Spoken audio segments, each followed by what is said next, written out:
Hey everyone, welcome to the Bariatrics and Tips Kitchen. I am Michelle, your hostess with the mostest. Thanks for joining me. I've got such a treat for you today. Today we are making crispy breaded chicken, and there's no frying involved. It's actually low carb too, because as you know, we are on a quest for wellness. Whether you've had bariatric surgery, whether you're gearing up to have bariatric surgery, whether you're just trying to combat a diabetes diagnosis or striving for overall health and wellness, you're in the right place, because I love to live large, cook and eat small, and find flavor in everything that I do. And this is no exception. The thing that I like about this breaded crispy breaded chicken, potato, is that you can season it to your liking. There's no right or wrong way to do this. I'm gonna give you the base recipe and then you can just run with it. The first thing that we're gonna talk about are the ingredients. We've got breadcrumbs, as you can see right here. Show and tell. Now these are low carb, homemade breadcrumbs, and I am gonna show you how to do that, so hang on. We've got 2 eggs that are beaten.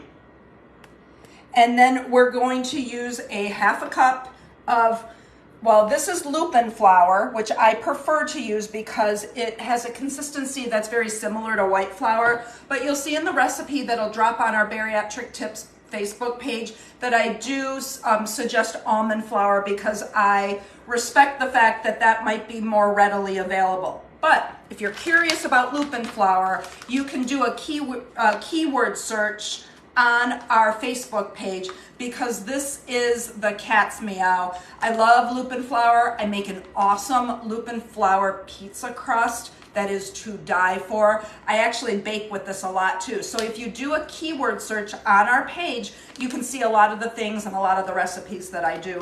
I do buy it from Amazon. I do believe the Amazon link is on our Facebook page, and I will put it on there again tonight just in case you're intrigued enough to get it. The reason why I like lupin flour is because it's high in protein. It's low in calories. So let me put it in perspective. A quarter cup of lupin flour has 74 calories, 2 grams of fat, 12 grams of protein, and 1 gram of fiber. So it's awesome. It's made from the lupin bean.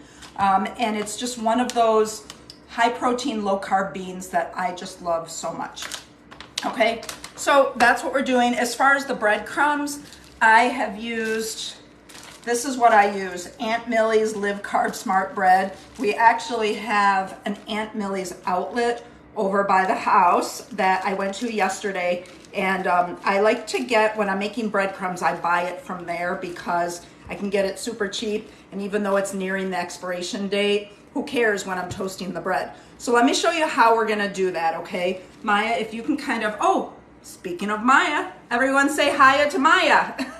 She is our camera person, and I have to toot her horn because she took her college psychology exam today and got a frickin' A. So everybody tell Maya congratulations, okay? I appreciate it. She's smiling and I'm making her blush. So I've done my job as her mom. All right, so let's make some breadcrumbs first. I wanna show you how to do that. You are gonna position your oven rack in the middle of your oven at 350 degrees, and you are gonna line just the rack, no cookie sheet, with pieces of bread, okay? So you can see, I actually used both 2 shelves of the oven rack, and the lower one got kind of done, and the top one got perfect. So I'm gonna mush them together, it'll be great. So here are my breadcrumbs. Take a look. I keep them in a jar, and I make them a loaf or 2 at a time. That way I have them for whenever I want. I like to make mozzarella sticks with them. I like to make breaded crispy chicken with them. You can do whatever you want. Onion rings are really great with them too. So lots of really good opportunity. You will get the breadcrumb recipe. I do have it dropping, I think it's 6 o'clock today. And Maya, if there are any questions, will you please make sure you let me know, okay? Thank you. Did you ever say hiya? No, you didn't. Say hiya. Hi. Say it louder. Hi. Say it louder. No. This girl. Anyways, breadcrumbs. So I toasted these for about 10 minutes check them right around the 5-minute mark. And if you want to tweak it, maybe your oven runs a little hotter, a little cooler. Maybe you want them well done. Maybe you don't want them so well done. But 10 minutes is the benchmark, okay? But make sure you let them cool first before you pulverize them. Maya, if you can bring the camera over here so you're right full on. Can you see all this right here? So all we're going to do is take the bread and we are throwing them in the food processor. All right, let's do a few at a time here. In the essence of time and space, I might have to do this in 2 batches. You don't want to overcrowd the food. Ooh, the food processor. That one seemed a little chewy, but we'll still do it. All right, so I will take that. All right, it's gonna get a little loud, but go ahead. Yep, focus on that. I'm just gonna pulverize this bad boy. Hello, Mosquita. All right. Sometimes when you have those chunks remain, just give it a couple pulses until those big pieces get done with. All right, hold on. I got one big chunk left. Oh, there we go. It's getting there. Awesome. All right, take a look. Maya, yep, get right in. So there you are, breadcrumbs, unseasoned. I do not season these and put them in my container. I season them as I use them. So I'm gonna, later off camera, I'll finish this, but I at least wanted to show you how we're gonna do this. So Maya, if you wanna come back over here. So I put a 1/4 cup, actually I put a 1/2 cup. 1/2 cup of breadcrumbs in here from the stash, all right? And then a tablespoon of your favorite seasoning. So today I used CC cilantro. It's a tastefully simple seasoning, has a little bit of a kick. It's super fragrant and super delicious. So once you have that in there, all I do is make sure you mix it around, get everything integrated pretty well, okay? So you are gonna have a dredging station. Make sure you have 3 shallow bowls that house your breadcrumbs plus seasoning, your beaten eggs, and whatever flour you choose to use, okay? Then you are gonna take your chicken. When you're dealing with chicken, I actually, like 1.5 pounds of chicken is what the recipe calls for. But what I do, the chicken is usually pretty thick, so I fillet them, and this is the evidence of that filleting today. I got bit by a very sharp knife, but there's nothing like a good sharp knife, so I volunteered as tribute today. So anyways, I did, you want to pat them dry. You don't want them to be super, super wet because ultimately once you cook it, the breading will fall off. So you want to pat them dry and then salt and pepper them, and I have done that. You can use your fingers or you can use tongs. And the first thing that you're gonna do is you're gonna put it in the flour and kind of mush it around both sides. Lego knew that we were cooking chicken, Maya, and he's down here. Okay, so you wanna make sure that you're sprinkling off the excess. See, it looks pretty good. And then you'll put it in your egg wash or your egg. And while that's taking a bath, let's get the second one started. I don't know. I thought that I salt and peppered both of them. The ones on the bottom look salted and peppered, but oh well. All right, so let's turn this over and get that in there. And then let's turn this over. Whoops. And just get everything as coated as you can get. And then let's bring this over to our breadcrumbs and dredge it.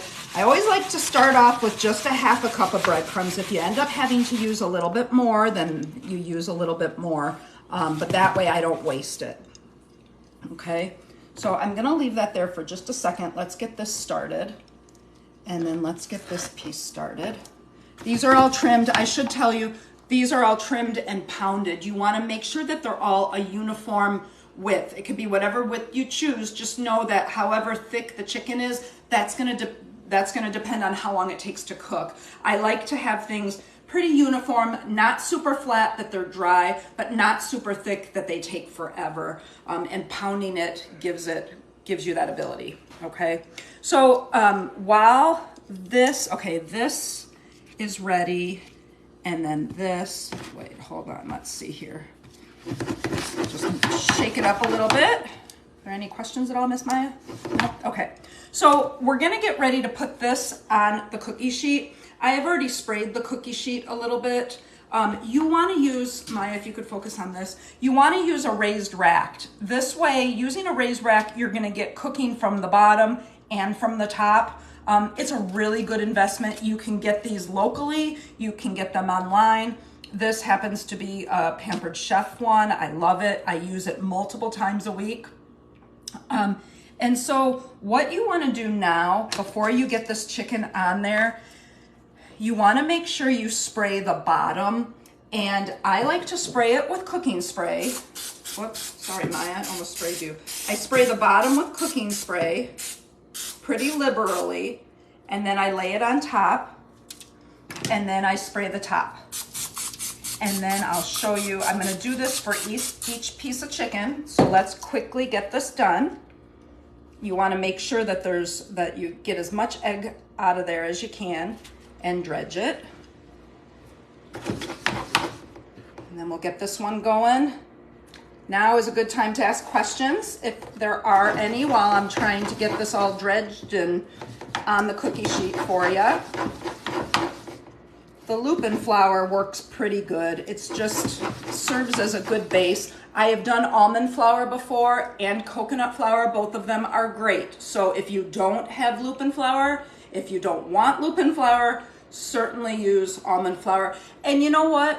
With the little amount of flour that we use anyways per piece of chicken, it probably wouldn't hurt if you were using white flour too. I try not to use it here in the house unless I absolutely have to. Sometimes it's just a means to an end, okay? So there we go. Let's get, it looks like there was a piece that, let me get this done and shake it up a little bit. And then one more time, shake it up. And then let me spray it. And then boom, there we go. I'll spray that as soon as I'm done. I'll just do them all. Okay. Oops. Question? Explain the question to me. What kind of bread do you use? What's that? What kind of bread? Oh, if you weren't here to see the bread that I use, the secret weapon is the low carb. Here, put your camera on that, Maya. The Aunt Millie's Live Carb Smart low carb bread. It is a godsend for making crispy breaded chicken and mozzarella sticks and just tons of good yumminess. I toast it. You'll have that recipe. You'll have the chicken recipe at 5 o'clock. That'll drop on our Facebook page. And then you'll have the breadcrumb recipe at 6 o'clock, I believe. Okay, we're just about done here. We've got one more, which is good because look at my breadcrumbs. It looks like I might have eyeballed that just fine. There's lots of really great ways you can serve this chicken too, and I will show you that in just a minute because I've got a final product to show you. Okay, we might be a little short on the breadcrumbs. We might have to add some now that I assess everything. But we'll see what we can do here. Oh, actually, we might be able to make do. This one will be just not as coated as the rest, but it'll be fine. All right, with cooking spray, bada boom, bada bing. All right, you guys, so now this is what I'm gonna do here. I like to spray them with cooking spray because you wanna give them that fried feel, but I'm actually gonna take it a step further. And I've got in my arsenal, I've got a olive oil misting type of spray thing. So I do have to do it from far away. So I'm just gonna coat this a little bit with olive oil for flavor and to get that fried feeling. A little bit of olive oil is good. No one's ever gonna crucify you for that, that's for sure. Make sure that you discard any rest of the egg, any rest of anything. And now we're gonna put this in the oven on 400 for 15 to 25 minutes. Again, depending on how thin you have made your chicken. For me, it usually takes about 15 to 20 minutes, usually never more than that. So come on over, Maya, walk on, girlfriend. You wanna make sure that you position the rack low enough to accommodate your raised rack. This is what works for me. And I will put this for 15 minutes. Now, you can also take a thermometer and make sure that it just gets to 165 degrees internal temperature, and then you know that it's done. So right before we started today, I took some out of the oven. I wasn't able to take it out of the oven right just now because I only have one raised rack. So this is our chicken. You can see where there's some bald spots. It's because I didn't spray the rack well enough. So these turned out fantastic. So Maya, why don't you stay over here? Let me get, all right, you guys, this is the knife that bit me earlier. It is nice and sharp. And I love, love, love to, hold on one second. I love to use it. I just didn't think that it would bite me the way that it bit me. All right, so what we usually like to do for this chicken, are there any questions or we're good? You can serve it a lot of different ways. And actually on my recipe card, I wrote 4 different ways that I love to use it. I love to cut it into strips and serve it on top of a bright, beautiful, colorful salad. I love to melt a piece of Munster, mozzarella, or provolone on top, serve it with some marinara sauce on a bed of zucchini noodles for like a chicken parmesan type dealio. That's amazing, and my husband loves it. Now, he doesn't like the zucchini, big surprise, but I serve him noodles, and then I just reap the rewards of a beautiful, green, wonderful, healthy, nourishing dish. You can use a mixture, even ratios of Greek yogurt, honey, and mustard, and you can make a dipping sauce, and then you can cut your chicken in small pieces and actually make chicken nuggets for you or for the kids.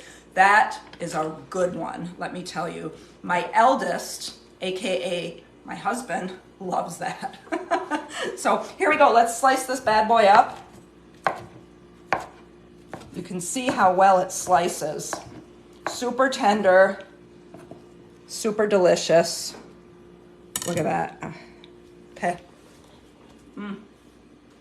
It's a good piece of chicken, you guys. Super delicious. It got a little bit of a kick. I like it. It tastes fried to me. Now, maybe I'm spoiled. I probably am.